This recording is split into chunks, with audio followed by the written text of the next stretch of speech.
All the guns you'll be seeing today are available on solware.co.uk, based in Tamworth. Hello ladies and gentlemen, we're with the Kral Pro 500 today to do its test and review.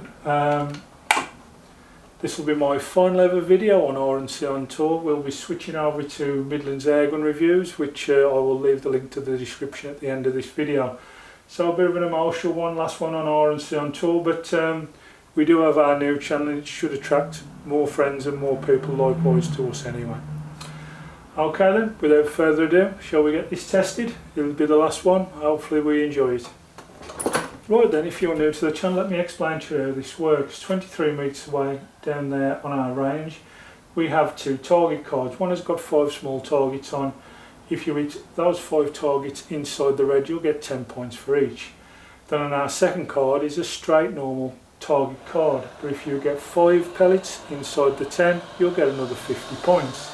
Then we go on to our third card, which is the rings, and if you should hit the 4 top rings, they're worth 5 points each, that's 20 points.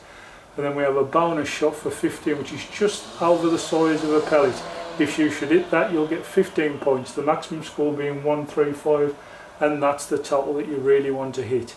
We say a gun in this test passes if it hits over 110. We would usually like to see a little bit more than 110, but 110's a pass. Anyway, shall we get on with it? Let's get it out then. Okay then, Pro 500. Let's see what you can do. First shot is a 10. Second shot, 10.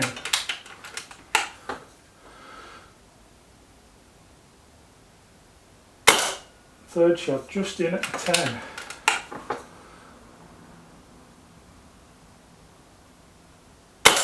Full shots a 10.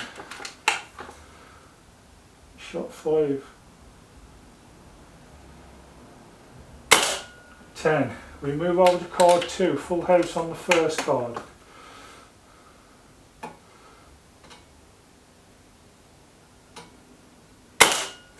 1.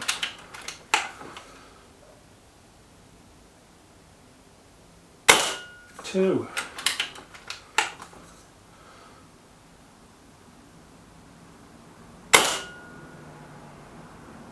I think that may just have pierced the ring. You might get away with that one. That was my fault, to be fair.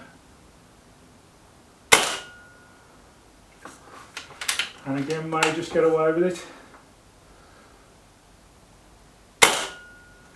And the last one is definitely in. I'll have to take a look at those cards, but I'll give you the scores in a moment. The 500 Pro is walking a very tight tightrope there. He's got away with those 2 shots which were right on the edge. I have to admit they were both my fault. I snatched at both shots there. So I'm quite happy in a way that he still keeps his 100%, because it would have been my fault. So he will take 100 points through into round 3. Let's see how he goes now.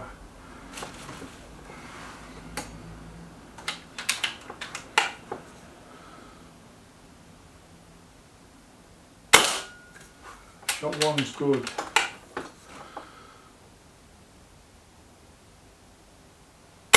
Shot 2 is good.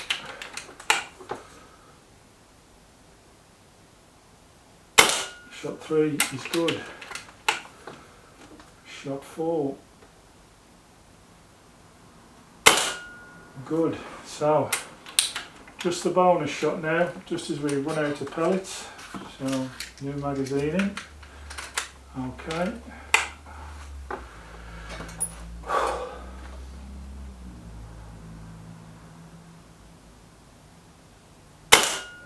Bang spot in the middle for a 135. Just the way really I would have liked to end it on R&C on tour when I'm doing my last ever testing review with a 135. Fantastic. The gun's done really well there. I just couldn't fault it. Great, just absolutely great. We'll get ready now for its chrono test. Okay then, 5 shots across the chronograph just to see what kind of power this gun is pushing out. Shot 1, 236. Shot 2, 237, shot 3, 235, 4, 235, and the last one 234. So between 234 and 237 we'll take it at 235.5. Well, not bad readings there from our chronograph. The pellet, which was the Air Arms Diablo Fields at 8.4 grains, it was doing, once we changed the meters down to feet per second, 772.6 feet per second, which left it with power output of 11.14, and it had a joules of 15.10, so not too bad there on power.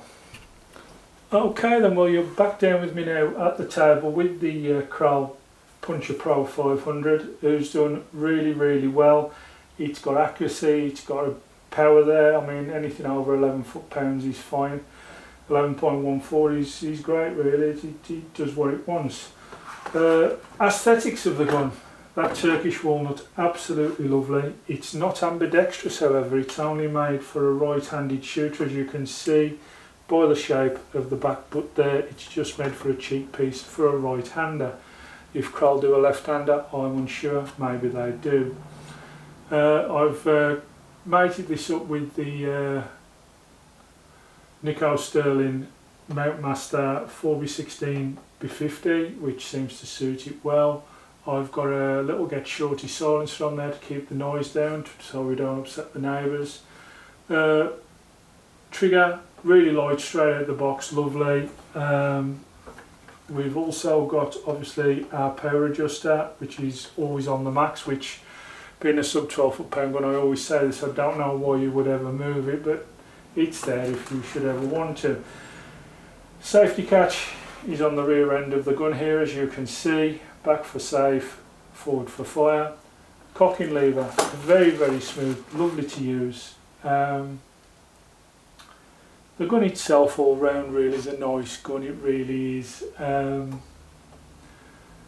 Testing review today has gone perfectly well for it. I mean, there was 2 shots that went a little bit wayward, shall we say, on card number 2. My own fault, as I say.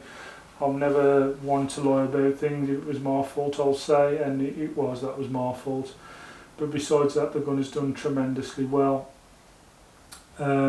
Recommendations, yeah, I'd recommend one of these. They're lovely, comfortable as well. The butt fits lovely. I love how the stock's all shaped really. There's not much grip, as you would say, but you don't need it because it's shaped really well to your hand and it grips really solidly. There's a little bit of stippling here underneath, which gives you a little bit of extra grip there, but besides that, no more stippling, just that little bit there underneath. But as I say, as regards the hand grip, you can also go thumbs up as well. It's designed there, 2 cutouts for your thumb.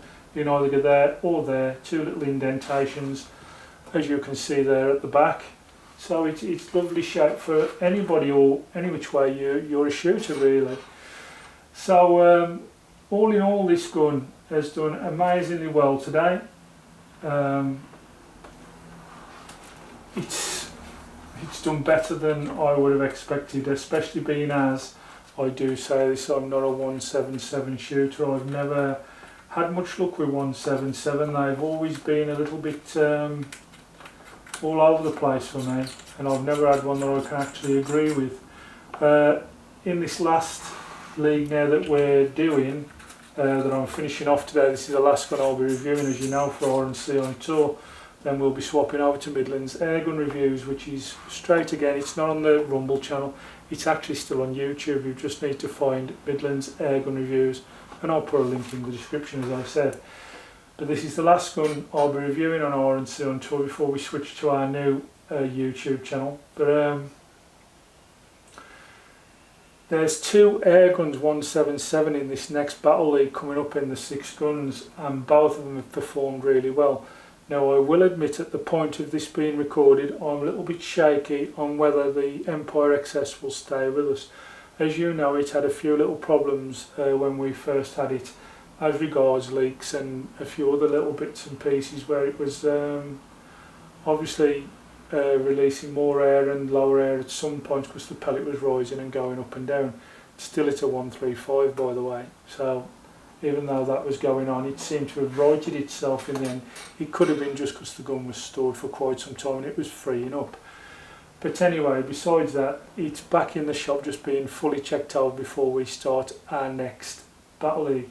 Obviously, I'm hoping that we can still keep that and it'll stay with us and it doesn't have to go back. But it's got a bit of a challenge on its hands here because this is just as good, if not better. So, 2 Kral 177s in there. We've got some very high line 22s in there with a Viroc HW110. We've also got the BSA. That should be there, shouldn't it? The TS Ultra should be in with the shot there. And we've also got the regulated Reximex Zone. Some good guns there, you know what I mean? You're really looking at some powerful guns. And so you've got these two. There's the Reximex, there's the Viroc. What else is there now? I'm trying to think what the other one is. Won't come to me at the minute, but I'm sure we've got 6 guns in. But oh yes, sorry. Of course we have. We've got the that Remington Vault with the air cylinder around the barrel, who's also quite a bit of a celebrity. That's had to be changed, by the way. We know when we recorded it, we had a synthetic one. We've had to swap to a wood one. It had got a leak and it was not interfering with the way the gun shot, but it was interfering with them. If I was filling it up overnight, I was coming to it next morning, it was empty. So it had to be returned, and the exchange gun is a wood one, so that's there as well. So this next league should be a really good one. There's some big heavy hitters there, a couple of 177s that are spot on, a couple of 22s there that are also quite dangerous and spot on. It's all about how they do up against one another. I wouldn't be surprised at all to see a few drawn games with a couple of 135s each side, I really wouldn't. But today's gun, this Kral Pro 500, is definitely one to look out for in our next league. And our channel champion at the minute, which is the Kral Jumbo High Cap, may have a little bit to worry about here, I think, with this next Battle League coming up. There's some guns there that are proper dangerous and really good. Ladies and gentlemen, thank you very much for all the support you've given me on R&C on Tour. I hope you'll follow me now over to Midlands Airgun Reviews. Just exactly the same things we'll be doing. It's just that we needed a channel where the actual name expresses what we do, so nothing will be changing. We're just there. All the dog videos that everybody enjoys as well, when my wife takes out the dog and she films it retrieving for her, they'll all be over on Midland Airgun Reviews too. All the little shorts and everything will still be exactly the same. The only thing that I'll use R&C on Tour for now is for doing my drone videos like it was used for in the first place, really, before I started doing this. So thank you all very much for your support. Please follow me over to the other side, because it'd be nice to get that up and running and see actually how many supporters of what I do is there. If it's not as good as I think, I may call it a day and just leave it after this next set of guns. But hopefully we do get plenty of support, and you know, you're there to push me on to do more for you and give you the best I possibly can at this. It's not very easy to do it if you've not got support there, so I do thank you, and you've given me plenty of that on R&C on Tour, and I hope you do the same for me over on Midland Airgun Reviews. That's the end of this today. I know it's been a long-winded one, but I've had to say that many thank yous, and it's a bit of an odd one to say it's the end of the line for R&C on Tour with the Airgun Reviews, but it's not the end of us. We're just over on Midland Airgun Reviews, and I'll see you all there. Bye bye now. Don't forget, if you're worried how you get there, the link will be in the description of this video. Bye bye.